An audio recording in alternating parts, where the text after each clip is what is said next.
binuyang-yang na po ni BP Sara yung mga walang hiya na ginagawa pala nitong si Romualdez nito at saka si Saldico. Ayan, at maliwanag po na talagang mga certified mga kawatan ito. Anyway, ito po ay nagbabase lang po tayo doon sa binuyang-yang nga ni BP Sara na yung pong palang 5 billion na approved budget na yan ay nung lumabas po pala dyan sa Kongreso, naging 15 billion na. Grabe. Anyway, nakakasawa na po itong mga ganitong topic at maging ako nagsasawa na. Anyway, at paubayan na natin sa kanila yung mga ganyang mga pagiging kawatan nila. At dito muna tayo mag-concentrate sa mga subscribers ko na kung saan po ay nasabi ko po sa inyo, nagagawa po tayo ng paraan kung papaanong makagawa ako ng Facebook account ko dahil nga po ay noong ginagawa namin kahapon, yung Facebook account ay hindi na po tinatanggap ng Facebook yung 1849 at maging Facebook ay hindi na naniwala doon sa edad ko na 1849 na president. Ay, palakpakan! Ayan, palakpakan! Ayan. At yun nga po. So, pangsamantala ay nag-worry ako dahil nga yun naman ang pinangako natin sa ating mga viewers, mga subscribers na gagawa tayo ng paraan na para maipadala yung inyong mga subscribe doon sa pamamagitan ng Messenger. Ano po? Di po ba? At mayroon nga po dyan ay mukhang naiinip na 17 na raw yung napasubscribe niya. Tingnan natin kung hindi ba mali-mali yung ginawa mo. At makikita natin yan. So, ito na po yung yung Facebook account ko. Ikon nyo po muna yan. I-add nyo po muna yan. I-add nyo tapos i-accept ko. Then, saka kayo magpadala ng inyong katibayan ng napasubscribe ninyo. Ulitin ko lang po, ito ay hiniram ko po itong account na ito. At wala na pong ibang topic natin dito, kundi kung yun lang, na ipadala ninyong katibayan lang na nakapagpa-subscribe kayo. Ano po? Ayaw ko pong tumanggap at pinagbilinan ko po yung magbabasa. Lahat po ng inyong ipapadala dyan ay titingnan kung valid. Kasi simple lang naman po yun. Pindutin nyo lang po itong isang video ko, kahit aling video ko. Pagka pinapanood nyo na po yung video ko, makikita po ninyo dyan yung subscribe. Pindutin nyo po yung subscribe. And then may makikita po kayong parang kampana. Pindutin po ninyo yan. Pag pinindot po niyan, pindutin nyo po yung all. Yan. Kapag ka nag-subscribe na po yan, kulay itim na po yan. Yung kampana. And then yung subscribe naman po, may letter D na. Ayan, diyan po, ayan po ang sabi ko, screenshot nyo, ipunin nyo. At para may pakita kayo sa akin. At ayan na po, itong nandito ngayon sa, ito sa screen na ito, makikita nyo, yan po yung hiniram kong Facebook account. At dahil nga hindi tayo makapag-open na, dahil sabi ng Facebook, grabe naman pala ito si Birana na ito, sobrang tanda na ito. Pero gwapo pa rin. Palakpakan naman dyan, palakpakan! Diba? So, yun po. At ngayon, ay bahala na po kayo dyan. Hindi ko po kayo pinipursa. Bahala po kayong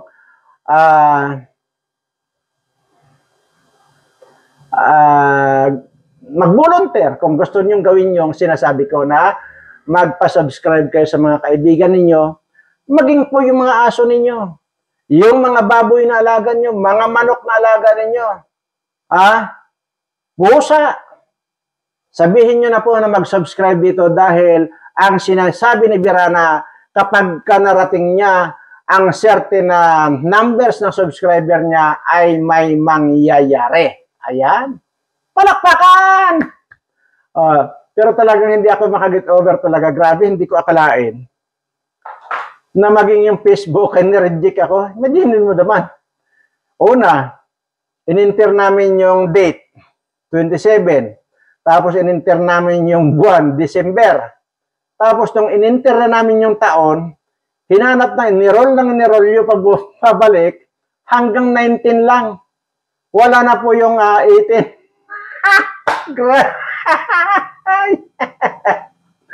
Kaya talagang grabe. Hindi na ako kilala ng Facebook. Hindi na talaga ako kilala ng Facebook. Maging yung, actually yung June Birana ko, yung mga other account ko ng Facebook, talagang, sa totoo lang, ko na lang po yun, mga piki na lang po yun, talagang kinwa na lang, tawag ito, inimbento na lang namin yung year, kasi nga talagang hindi na tinatanggap, yung wala talaga yung makikita kayo dyan sa 1849 ako, pinanganak, at kaya, yung iba po dyan, iba-iba na yung year, kasi hindi ko na matandaan, kaya basta ang pagkakalam ko, 1849, o ikaw inyong kukomputin, yan po ay eksaktong 175 years old.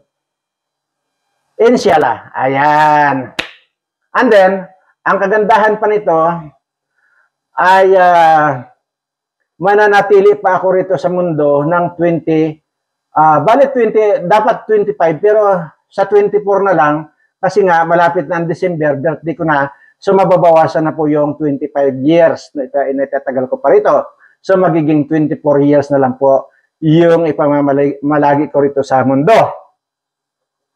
Kaya yun po ang samantalahin ninyo dahil nga sinasabi ko, wala pong makakagawa ng pagbabago at wala pong lilipol sa mga kawatang ito, ako lang po yun. Kaya yung 24 years na manatili pa ako rito, gamitin po natin ito para sa ganun ay maplipol na natin lahat itong mga kawatang ito. Kagaya niyan, ibinulgar na BP Sara. Tingnan nyo. 5 billion lang yung approved budget. Tapos nung lumabas yung papel, naging 15 billion. So kinawat na nitong mga kawatan diyan sa Kongreso. So ganun po. Pero anyway, wag na nating muna yan. At mamaya na lang po natin itapik yan kung may oras pa tayo. Pero gusto ko pong makapag-concentrate muna rito at nabigyan ko muna ng oras itong kayong lahat ng mga subscriber ko at mga viewers ko. At ulitin ko lang po ayan po yung yun po yung tawag dito yung Facebook account ko na hiniram Tariq Hasan Mirza ang pangalan. So tawag dito, mag-add friend muna kayo sa akin. Tapos i-accept ko. Pagka kinonfirm ko po yan, saka po kayo mag-message sa akin. Kasi hindi po ako pupunta doon sa spam para makita ko yung message niyo. Ano? Hindi po. At lalong hindi ko po sasagutin yung message ninyo na out doon sa ating topic. Kagaya po niyan, pinag-uusapan lang po natin dito yung ipadala nyo sa akin, yung katibayan na mayroon kayong pinasubscribe, yun lang pong screenshot na pinasubscribe ninyo, yun lang po ang ipadala ninyo sa akin. At wala na pong iba. Wala na pong iba kasi pinagbilinan ko na po yung aking, yung magre-review po ng inyong mga ipapadala ang mga screenshot na ang katibayan ng nag-subscribe sa akin. Ayan. Maliwanag po yan At kasi kaya ko po nililiwanag dahil oras na tiningnan niya ng magbabasa na iba ang sinasabi ay sorry, buburahin po agad yan. Kaya po huwag na po kayo mag-attempt na ligawan pa ako. Huwag na kayo mag-attempt na sabihin nyo sa akin na grabe, Mr. Birana, napakagwapo naman, kaya gusto kitang makasama. Ay, palakpakan! Palakpakan! Ayan. Ganun lamang po yan. At hindi ko na po tinatanggap yung mga ganong kahit na sino po ang manligaw.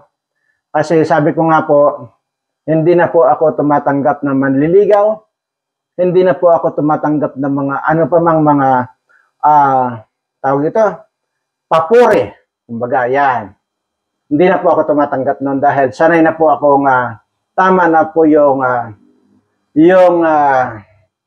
nakita niyo ako na ganito ang itsura ko na 175 years old ko na, ay ito, kaya ko pa magsalita. Hindi kagaya nito si Enrile na 100 years old lang. Tingnan mo, bangingi na at saka kung magsalita na madalang pa sa patak ng ulan. Ayan, palakpakan! Ayan. So, yun po yun. At saka isa pa, basta yan po ito, nandito sa screen, yan po. Yan po yung hiniram kong Facebook account. At yan po kayo mag-messenger sa paulit-ulit. Yan. So, pero tingnan nyo, may mag-message pa rin yun sa akin. Nagwapo ko raw. Tingnan nyo may mag-kukan. Pero sorry. At yan po ay hindi na po tatanggapin. Boburahin po agad yan. Ayan. At saka, wag nyo nang, lalo yung ex ko dyan sa kamera, sa kongreso, wag na. Magpakakuan ka na lang dyan. Dyan ka na lang. Huwag ka nang mangarap pa na babalikan pa kita. Huwag mo nang pangarapin yon. Kaya huwag ka na rin magme-message sa akin dahil hindi ko na kailangan kahit kailan ang pagmumukha mo. Palakpakan! Yan! Yan po yung nandyan. Kongresista po yan. Yan po yung ex ko. At saka ito namang si Amy, matagal na po yan tawag dito, nangangarap din at nagdadasal sa ating Panginoon na sana ligawan ko raw siya. No way. Hindi kita liligawan. Dahil unang-una, sinabi ko na noon ang kondisyon ko, pwede kitang ligawan, pero dapat yan sabihin mo sa buong Pilipino, sa ating mga kababayan, na yung kapatid mo ay bangag. Hindi mo sinabi yon, hindi mo sinunod yung kondisyon ko, pues, hindi rin kita liligawan, manigas ka. Ayan. Palakpakan!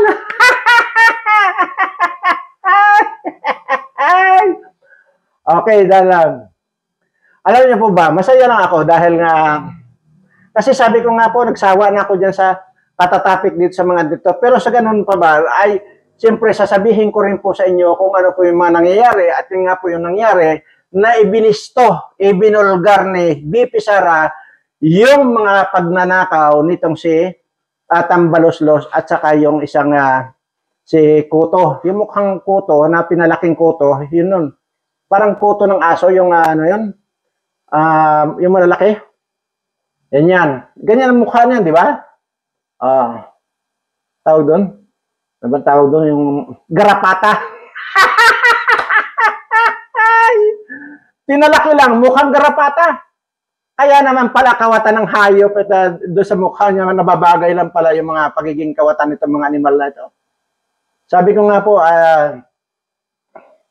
sana po ay tingnan natin at sa totoo lang, mas excited ako doon sa kwan doon sa kung sino yung mabibigyan ko ng regalo.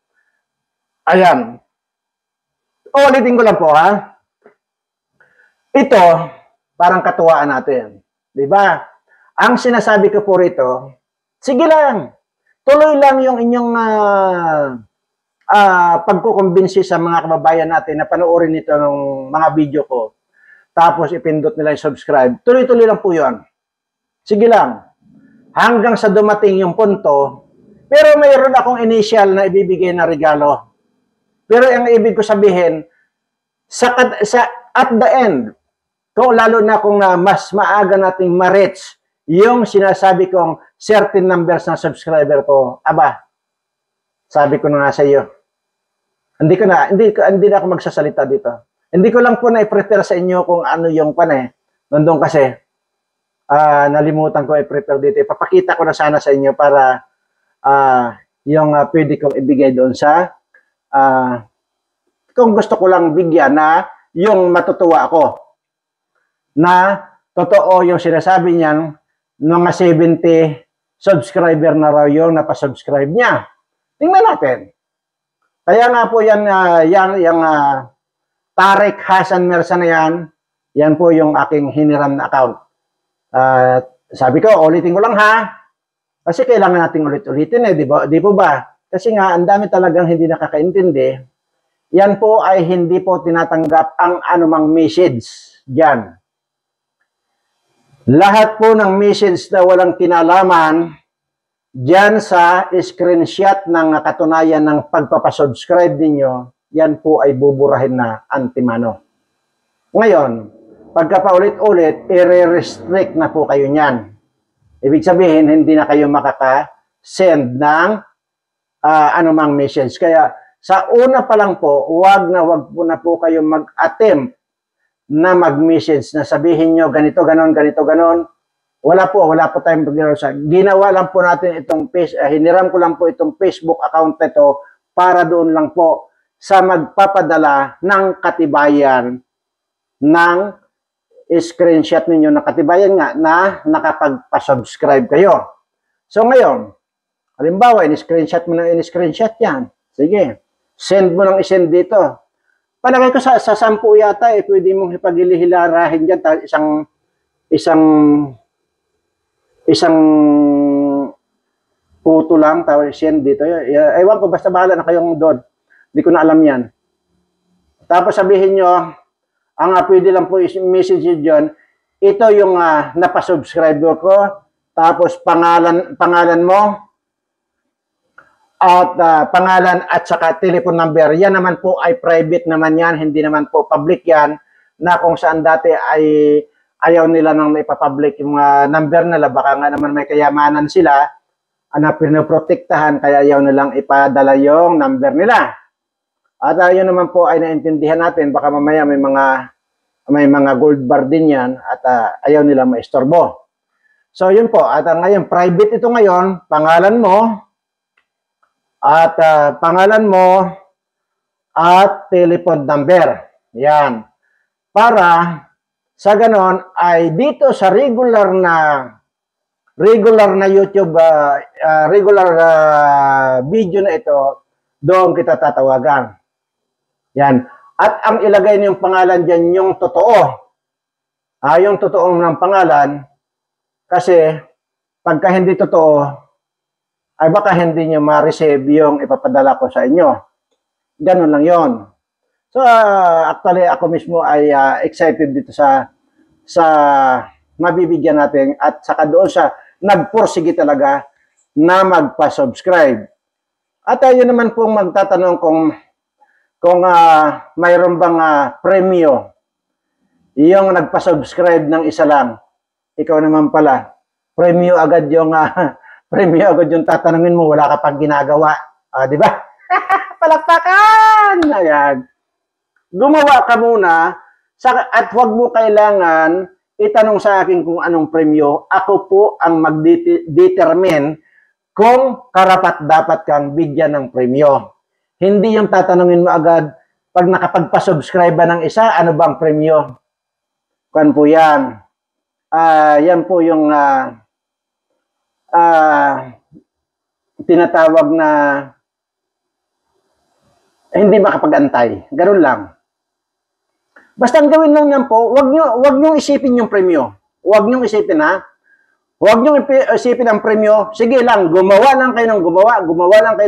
Huwag nyo isipin ang premyo. Ngayon, pagka marami na yan, ako na mismo ang tatawag sa inyo. Ganun lang yun.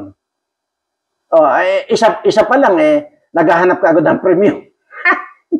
Ikaw naman, pwede naman, kung nandito ka sana, ay di baka pakainin na lang kita ng lechon at para yun ang premium mo doon sa isang pinasubscribe mo. Ayan.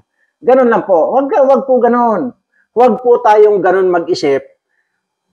The more na nanggigigil tayo sa mga ganyan, the more na mawawala po yan. Tandaan po ninyo yan. Gumawa lang po kayo ng normal. Ang ibig ko pong sabihin, yung po bang gagawa lang kayo, Pag sabihin, wala kayong iniisip na kapalit. Ganun lang po. Yun lang po ang pinaka mas magandang termino na gagamitin. Gumawa lang po kayo na huwag kayong iisip ng kapalit. Mabibigla na lang kayo. Ganun lang po yan.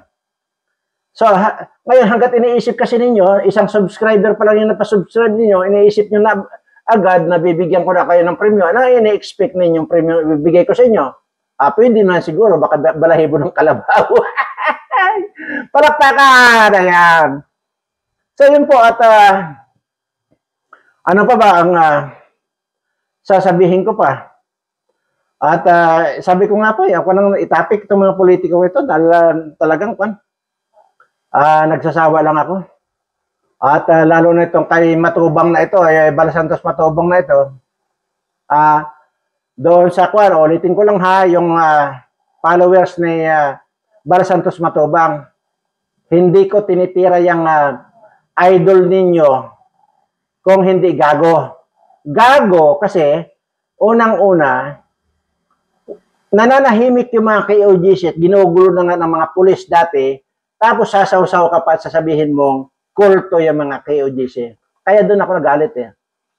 Never akong nagsalita rito. Kahit na alam kong maraming akong dapat sabihin, pero hindi. Mas pinili kong manahimik. Mas pinili kong huwag makialam sa mga vlogger na yan. Pero, sasabihin mo na nakulto yung mga KOGC, yan tayo mag-aaway. So, ngayon, sinasabi ko sa inyo, pagka mayroon kayo sinabi, isipin nyo na agad yung balik sa inyo. Isipin nyo na agad, hindi lamang yung puhunan ang babalik sa inyo, may interest pa. So, kagaya itong sinasabi ko, na marami akong pwedeng ibalik sa inyo. Pero sige, okay na. Kaya wag ka lang magkomento yung idol ka ni Bal Santos Matubang. Pagsabihan mo na lang yung idol mo na wag makikialam sa kahit na anong relihiyon kasi hindi naman pinakikialaman ng KOGC na nagtayo siya ng simbahan. May sinabi ba ang KOGC na ayan si Bal Santos Matubang nagtayo ng sariling simbahan? Ano ba yan? Junior kulto. Iyon po ang sinasabi ko. Paniniwala po ng isang tao yon, hindi po natin kailangan, hindi po natin pwedeng panghimasukan yung paniniwala ng isang tao. Kagaya ko. Yung sinasabi ko, na ako mismo ang naka-experience sa sarili ko. Na ang sinasabi ko rito, ay 175 years old ako, pinanganak ako 1849. Tapos walang maniwala. Di bahala ka sa buhay mo, anong pakialam ko sa iyo? Di ba? Wala akong pakialam sa iyo. Hindi ko kailangan na magtututuwad dito at para patunayan ko. Pero bakit ako bakit napunta sa akin lahat yung mga yan?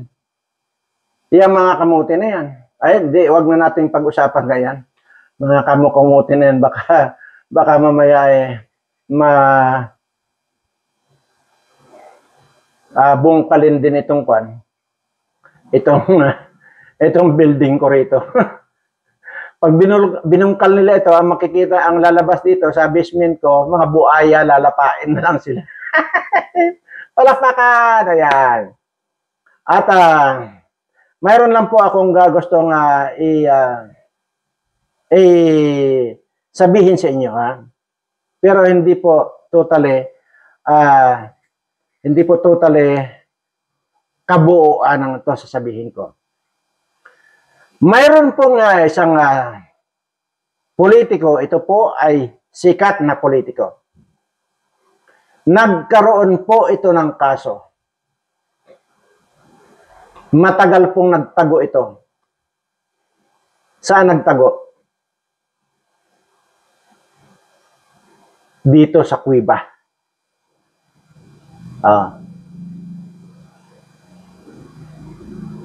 Dito ba ay mabubuhay ang tao sa Cueva? Natural, dahil dinibilop ko na nga ito. Kaya nga, bago pa lang pupunta, dito yung actually, dalawa po itong sikat na politikong ito na nagkaroon ng kaso na dito nagtago.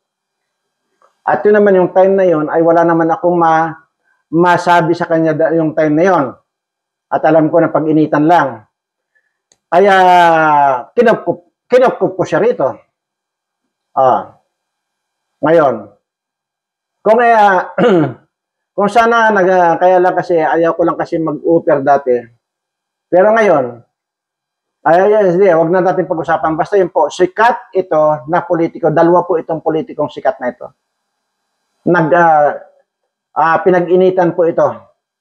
At naging wanted. Matagal-tagal din po. Nung lumabas dito sa akin, dahil doon sa mga abogado niya, habang dito nag-stay sa akin, kuwan po yan, inaayos naman ng mga abogado niya. Tapos nung lumabas, ayon, clear na siya. At tuloy-tuloy yung pagiging politiko niya.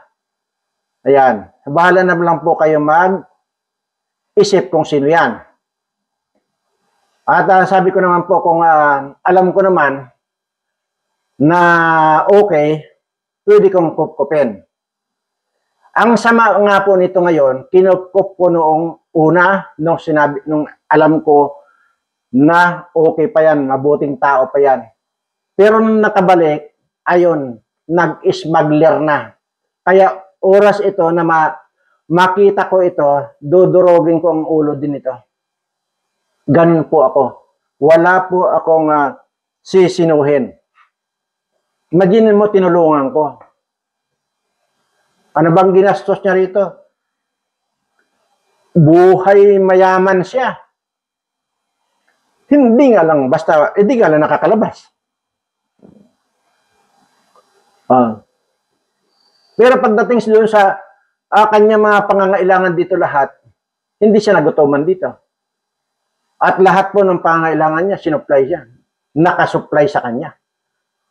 Pero yung pagiging malaya lang, hindi nga, nagtatago nga. Ngayon, mag-isip kayo kung sino pa. Ayaw ko na mag-mention. Pero ngayon, inaayawan ko na itong politikong ito dahil sumama na rin yung ugali. Nagiging kawatan na rin smuggler. Ayan, kaya ayaw ko na rin dito. At yun ang pagkakamali ng iba. Kagaya nito kay Pastor Kibuloy, siguro, well, hindi naman natin masabing pagkakamali, kundi talagang hindi lang niya na-anticipate yung pwedeng mangyari sa kanya. Dahil kung na-anticipate niya noong una pa, hindi yan ang ginawa niya na nag-develop ng Glory Mountain. Hindi. I'm sure for that. Kagaya ko nga, sabi ko nga, bakit ako magde-develop ng ganyan? Tapos pagdating ng araw, pag-iinitan, kakamkamin lang yan. Sasabihin kong ano-ano. Hindi. Kaya, sa akin, may matagpuan man sila, kung may matagpuan silang karangyaan ng pamumuhay ko dito, kung saan man ako, bago sila makapunta rito, bago sila makarating dito, lusaw na. Ang pati mga buto niyan lusaw na bago pa lang sila makapunta rito sa akin. Ibig kong sabihin, hindi kagaya ng KOJC, nandyan lang, babarikadahan nila. Pero dito sa akin, hindi po pwede nilang basta-basta pumunta. Dahil wala naman silang sasakyan na pwedeng gamitin papunta rito, maliban sa helicopter. Bago pa lang sila makalapag, saan sila lalapag? Doon sa kabila. Dahil dito, pinaikutan ko na rito ng mga kahoy, na mga tanim, na naglalakihan. Ayan. Paano sila makalapag mismo dito? Makakalapag sila malayo. Maglalakad pa rin sila papunta rito sa akin. Ibig sabihin, bago sila makarating dito, lasog-lasog na mga katawan ng mga yan. Sinasabi ko. So, yan po yung, ito po siguro lesson learned ito, na huwag na po tayo magpakita ng karangyaan natin sa buhay. Yung simple lang po. Kagaya ko, napakasimple kong tao. At pag makita nyo nga ako dyan sa labas, hindi nyo ako makikilala. Dahil parang mukhang buhay lang ako eh. Mukhang kargador lang ako eh. Ganun lang yon. Pero, kasi ang kwan dito, pwede ka lang gumawa ng isang teritoryo or Jerusalem mo, kailangan hindi ganito ang form of government natin. Kagaya no, sa mga ibang bansa na talagang iba yung form of government nila. Pero ito sa atin, oras na makitaan kinla, enggitiro pa yung mga tao dito. Lalo ngayon, ito mismong bangag government nito, enggitiro. Ito nga, pag natuntun na nila itong akin ito, pag-iinteresan din to. Pero sorry na lang kayo. Dahil hindi ko kayo papayagan, kahit tumuntong man lang dito sa bibig nitong kung saan ako nakatira. Anyway, yun po, huli po, sasabihin ko, yan po, nasa screen, yung, ano to? Hasa, ano yun?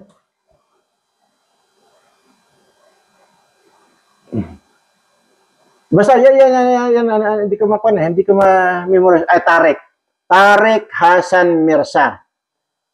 I-add niyo ako, i-confirm ko kayo, and then sa messenger, ipadala nyo yung inyong katibayan ng nakapagpa-subscribe kayo. O ulitin ko lang din po ulit. Gumawa lang po kayo ng gumawa at huwag po agad expectin kung ano yung regalong ibibigay ko sa inyo. Ano po? Hindi yung wala ka pang nagagawa, humihingi ka na ng regalo. So, yun po, wag po natin panatilihin yung ganung ugali. Dahil kahit kailan maging ang ating Panginoon, manampalataya ka muna sa Kanya bago ka bibigyan ng grasya. Ganun lamang po yun. Palakpakan! Sino po ba yung gumawa na nung aking itinurong katas ng ampalaya? Huwag niyo pong baliwalain yun dahil yan po ay napakahusay po sa diabetes yan. Yan po yung pangunahin na dapat nating mapagaling yung diabetes. Kasi dyan po lahat ang simula nung sisirain niya lahat yung mga vital organ mo. Kagaya ng kidney, lahat na po yan. Hanggang puso, sisirain po yan pag ikaw po ay may diabetes. Kaya ingatan po natin na kung meron na po kayong diabetes, yung pong itinuro ko sa inyo, katas lang nung na yun, sige, regular yung inumin, mapait nga lang po, pero tiis-tiis lang po. Ganun lang, hindi ka nakakamatay yan. So, sana po ay yung pong mga sumunod doon ay sana na maramdaman nyo na. Kung may isang linggo na, may isang linggo na ba yung tinuro ko na yun sa inyo? Kung may isang linggo na kayo nagtitake noon, mararamdaman nyo na po yung epekto noon. At sure na sure po ako dyan. So, ganun lamang po at maraming salamat po sa inyong lahat. At siyempre, yung lagi ko sinasabi sa inyo, mahal na mahal ko po kayong lahat. Ayan.